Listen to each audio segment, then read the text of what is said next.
Assalamualaikum warahmatullahi wabarakatuh. Perkenalkan, nama saya Naila Alisa Fitri, saya biasa dipanggil Laila. Saya dari kelas 11 IPA Pondok Pesantren Nahdlatul. Di sini saya akan menjelaskan tentang apa itu reaksi kimia, apa itu termokimia, istilah-istilah dalam termokimia, dan juga cara menghitung perubahan entalpi pada termokimia. Yang pertama, termokimia merupakan salah satu cabang ilmu kimia yang mempelajari tentang perubahan energi dalam bentuk kalor yang menyertai suatu reaksi kimia, baik yang diserap ataupun yang dilepaskan.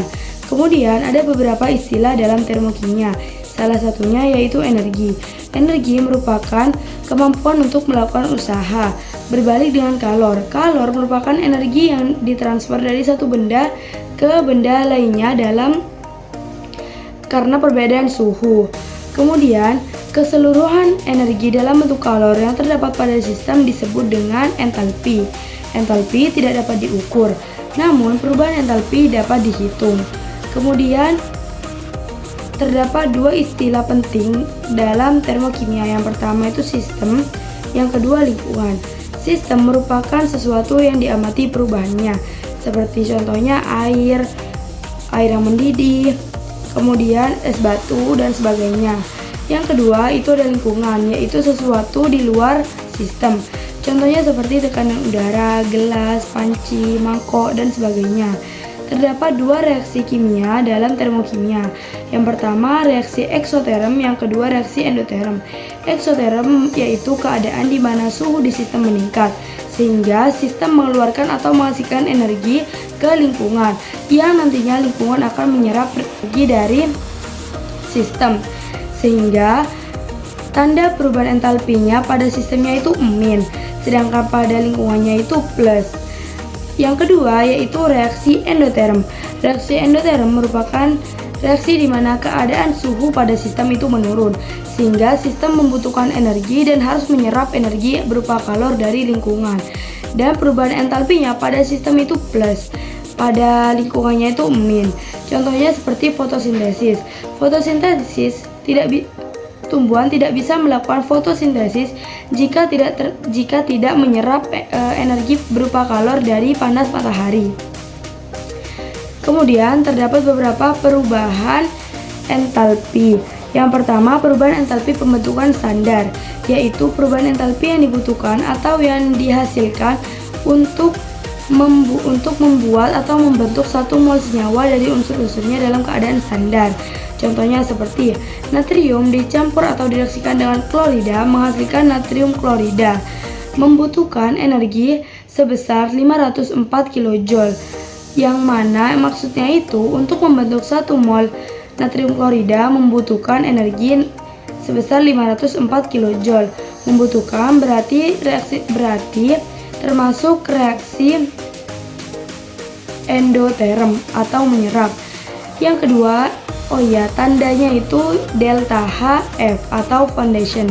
Yang kedua itu perubahan entalpi penguraian, yaitu perubahan entalpi yang dibutuhkan ataupun yang dihasilkan untuk mengurai 1 mol senyawa menjadi unsur-unsurnya dalam keadaan standar. Contohnya seperti untuk mengurai 1 mol natrium klorida menjadi natrium dan klorida itu menghasilkan energi sebesar 504 kJ per mol. Menghasilkan berarti itu termasuk reaksi eksoterm. Kemudian yang terakhir yaitu perubahan entalpi pembakaran. Ini hanya ada di reaksi eksoterm atau melepas energi, yaitu perubahan energi yang dilepaskan untuk membakar 1 mol senyawa yang akan dibakar dalam keadaan standar. Contohnya, metan yang dibakar dengan oksigen menghasilkan karbon dioksida dan air, menghasilkan energi sebesar 504 kJ. Jadi, ada 3 perubahan entalpi yang sering kita temukan. Sebenarnya masih banyak perubahan entalpi lainnya, tetapi yang biasa kita temukan hanya 3 itu. Jadi, saya cuma menjelaskan yang 3 saja. Di sini saya akan menjelaskan lagi tentang cara menghitung atau cara menentukan perubahan entalpi. Halo teman-teman, kita lanjut pembahasannya, yaitu untuk menghitung perubahan entalpi. Karena di sini sudah ada reaksi dasarnya, saya juga sudah ada reaksi targetnya. Di sini ada reaksi target.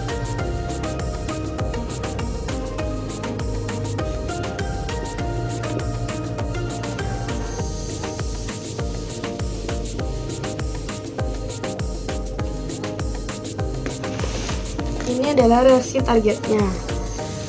Kemudian langkah pertama kita cocokkan di reaksi target senyawa apa yang sama dengan reaksi dasar. Di sini ada 4 HCl, kita cari di sini mana yang ada HCl. Ternyata ada di data nomor 3. Tapi di sini tuh 2 mol, sedangkan di sini tuh 4 mol. Berarti tinggal kita kali 2. Kemudian di sini ada O2. O2 ternyata terdapat pada data nomor 2. O2 ini 1 mol, di sini juga 1 mol, berarti nggak usah dikali atau dibagi. Tapi di sini yang di reaksi target itu ada di reaktan, sedangkan yang di reaksi dasar itu ada produk, berarti itu tinggal dibalik. Apa maksudnya dibalik? Dibalik itu berarti reaksinya dibalik juga perubahan entalpinya. Misalnya yang pertamanya positif itu jadi negatif, yang pertama endoterm itu jadi eksoterm, seperti itu. Dibalik, kemudian reaksinya juga dibalik. Pertamanya ini kan reaksi penguraian, itu menjadi reaksi pembentukan gitu. Kemudian lanjut 2,2O. 2,2O kita cari di reaksi dasar yang mana yang sama. Ternyata H2O itu ada di reaksi yang nomor 2 juga, sama-sama 2 mol, tapi yang di target itu ada di produk, yang di dasar itu ada di reaktan. Karena sudah dibalik sama yang tadi, berarti sama-sama ada di produk. Jadi kita lanjut ke yang 2Cl2. Kita cari di sini yang sama yang mana, ternyata ada di reaksi yang nomor 3. Di sini dalam keadaan 1 mol, di sini dalam keadaan 2 mol. Berarti kita harus kalikan 2. Di sini kan sudah dikali 2, berarti sudah. Tapi ada yang aneh karena ada satu reaksi dasar yang tidak digunakan pada saat mencari perubahan entalpi barusan. Kira-kira yang mana ya? Ya, yang ini, yang nomor 1. Kenapa kok ada di soal sedangkan tidak dipakai? Itu untuk pembuktian. Nih, saya kasih tahu caranya. Yang pertama, kita tulis semua ulang reaksi dasarnya dengan data-data yang tadi, yang dikali, dibagi, dibalik. Yang di atas ini kita diemin dulu, nggak kita tulis dulu, tapi kita kasih celah buat nulis nanti belakangan. Yang ini kan dibalik, berarti 2H2 plus O2 menjadi 2H2O. Yang di bawahnya dikali 2 berarti 4HCl plus 2F2 menjadi 4HF plus 2Cl2. Dari sini kita bisa tahu, kan di sini ada 2F2, ada 4HF. Bagaimana kita untuk membuat reaksi target jika untuk menyamakan pada reaksi target jika ada 2 yang tidak digunakan pada reaksi target? Caranya kita eliminasi menggunakan reaksi yang pertama. Di sini kan ada 2F2, di sini juga ada F2, tapi di sini 2 mol, di sini 1 mol, berarti dikali 2. Kemudian mereka sama-sama ada di reaktan. Nih, saya kasih tahu, kalau ada senyawa yang sama dalam data yang pertama atau data yang kedua, tapi sama-sama di produk atau sama-sama di reaktan, itu dijumlah atau ditambah. Jika berbanding, ada yang sama tapi satunya di produk, satunya di reaktan, itu dieliminasi atau dikurangi. Jadi, biar bisa dikurangi berarti harus dibalik juga. Kemudian kita tinggal tulis persamaan reaksinya. 4HF jadi 2 plus 2F2. Sekarang waktunya kita eliminasi atau kurangi reaksi yang tidak digunakan. Di sini ada 2F2 di reaktan dan di sini ada 2F2 di produk. Kan sama tapi berbeda tempat, berarti bisa kita coret. Kemudian kita cari lagi yang sama. Di sini yang sama itu ada 4HF di reaktan dan 4HF di produk, berarti bisa kita coret. Kemudian ada 2H2 di produk dan 2H2 di reaktan, berarti kita bisa coret. Kemudian kita tinggal tulis sisa-sisa yang tidak bisa dicoret, yaitu 4HCl plus O2 menjadi 2H2O plus 2Cl2. Nih, reaksinya kita samakan sama reaksi target yang di soal. 4HCl plus O2 dihasilkan menjadi 2H2O plus 2Cl2 Berarti sudah sama. Berarti kita sudah benar untuk menentukan datanya yang tadi. Kemudian tinggal kita hitung menggunakan hukum Hess. Di sini saya hapus dulu yang tadi.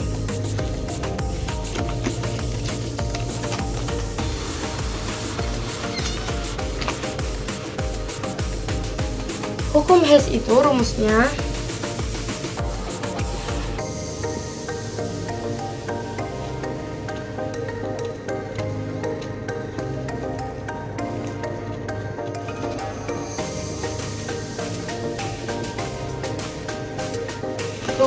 yaitu perubahan entalpi sama dengan perubahan entalpi tahap 1 ditambah tahap 2 ditambah tahap 3 dan seterusnya sesuai dengan reaksi dasarnya. Di sini reaksi dasarnya ada 3, berarti kita akan menjumlahkan 3 perubahan entalpi. Yang pertama itu yang ini, dikali dan dibalik. Pertamanya min, tandanya berarti jadi positif. 1200 dikali 2 berarti 2400. 2400 ditambah dengan di sini dibalik, pertamanya itu plus 500, pertamanya plus 527 berarti jadi min 527. Ditambah lagi dengan min min 988 dikali 2, yaitu di sini saya menggunakan bantuan kalkulator. Min 1976. Ini ya. Sekarang tinggal kita jumlah.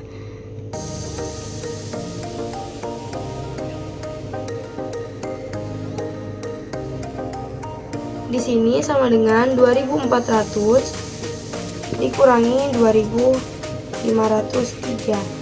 Dikurangi dari mana? Dari tanda min ini. Kan min sama plus menang ini. Jadi tinggal kita kurangi. Hasilnya sama dengan min 103. Jadi reaksi target ini menghasilkan energi sebesar 103 kJ. Mungkin cukup sekian pembahasan dari saya. Minta maaf sebesar-besarnya jika tidak mengerti. Semoga bermanfaat.